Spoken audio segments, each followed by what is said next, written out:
Russell viper আতঙ্ক, সাধারণ সাপকেও Russell viper বলে গুজব। বন্য অধিদপ্তরের বন্যপ্রাণী অপরাধ দমন ইউনিটের হটলাইনে জামালপুরের এক ব্যক্তি ফোন করেন। হোয়াটসঅ্যাপে একটি মৃত সাপের ছবি পাঠিয়ে তিনি বলেন, আমার বাড়ির আশেপাশে বহু রাসেল ভাইপার ঘুরছে, এর একটি ঘরে ঢুকলে মেরে ফেলেছি, রাসেল ভাইপার থেকে আমাদের উদ্ধার করুন। রোববার তার পাঠানো ছবি পর্যবেক্ষণ করে বন্যপ্রাণী অপরাধ দমন ইউনিটের পরিদর্শক অসীম মল্লিক সঙ্গে সঙ্গে জানান, এটি বিষধর নয়, প্রকৃতির জন্য খুবই উপকারী সাপ। আমরা বলার পরও জামালপুরের ওই ব্যক্তি সাপটি রাসেল ভাইপার বলেই যাচ্ছিলেন। এক পর্যায়ে গুগল থেকে একই রঙের সাপের ছবি নামিয়ে যুক্ত করে পাঠালে তিনি আশ্বস্ত হন। দেশ জুড়ে ছড়িয়ে পড়া রাসেল ভাইপার আতঙ্কে বন অধিদপ্তরের বন্যপ্রাণী অপরাধ দমন ইউনিট 5টি হটলাইন চালু করে। প্রতিটি নম্বরে ঘন্টায় গড়ে 40টি করে কল আসে। দেশের বাইরে থেকেও কেউ কেউ কল করে সাপের সন্ধান দিচ্ছেন, অনেকে আবার সাপ মেরে কল করে পুরস্কারের টাকা চাচ্ছেন। হোয়াটসঅ্যাপে ছবি ও ফোনের তথ্য যাচাই করে বন বিভাগ দেখেছে হত্যায় 80% সাপই নির্বিষ। এখন পর্যন্ত মেরে ফেলা সাপের একটিও রাসেল ভাইপার নয়। ইউনিটের পরিচালক সানাউল্লাহ পাটোয়ারি সহ 5 কর্মকর্তা সাপ নিয়ে বিচিত্র অভিজ্ঞতার মুখোমুখি হচ্ছেন। সানাউল্লাহ বলেন, প্রতি মিনিটে কল আসছে, একটি কলে কথা বলা অবস্থায় আরও 2-3টি কল আসছে।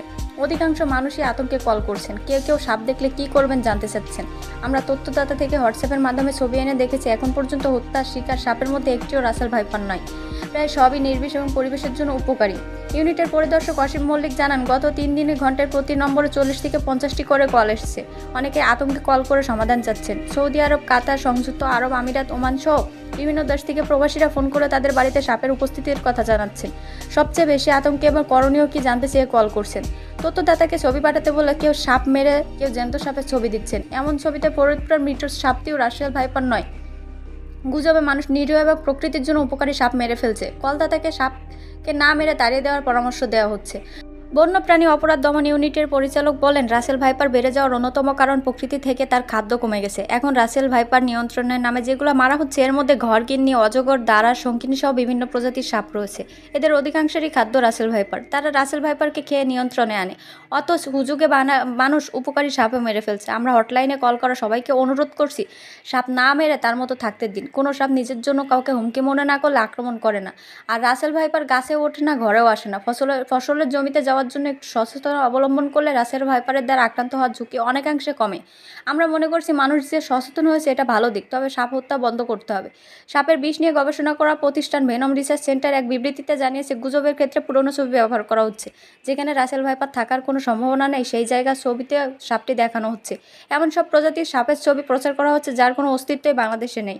সামাজিক যোগাযোগ মাধ্যমে রাসেল ভাইপার নিয়ে কোনো পোস্ট দেওয়ার আগে জেনে বুঝে করতে পরামর্শ দিয়েছেন প্রতিষ্ঠানটি।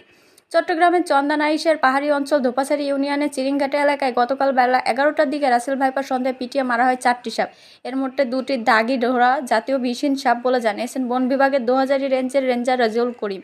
চট্টগ্রাম সিটি কর্পোরেশনের মিউনিসিপাল মডেল সরকারি প্রাথমিক বিদ্যালয়ে রোববার সকালে একটি নির্বিষ ঘরগিন্নি সাপ পিটিয়ে মারা হয়েছে। এর আগে শনিবার লোহাগড়ায় একটি অজগর পিটিয়ে মারা হয়েছে। সুনামগঞ্জের বিশম্ভপুরে এক জেলের জালে ধরা পড়ে নির্বিষ ও শান্ত স্বভাবের বার্মিজ পাইথন বা অজগর বাঁচাতে ইচ্ছে করে রাসেল ভাইপার বাড়িয়ে সামাজিক যোগাযোগ মাধ্যম ছড়িয়ে দিয়ে আতঙ্ক সৃষ্টির অভিযোগ উঠেছে। বিষয়টি নিয়ে সমালোচনা শুরু হলে ফেসবুকের যে পেজ থেকে অপপ্রচার চালানো হয়, সেখানে লাইভে এসে উপজেলা ও পুলিশ জানায় সাপটি রাসেল ভাইপার নয়, অজগরের বাচ্চা। পেজটি যারা পরিচালনা করেন তাদের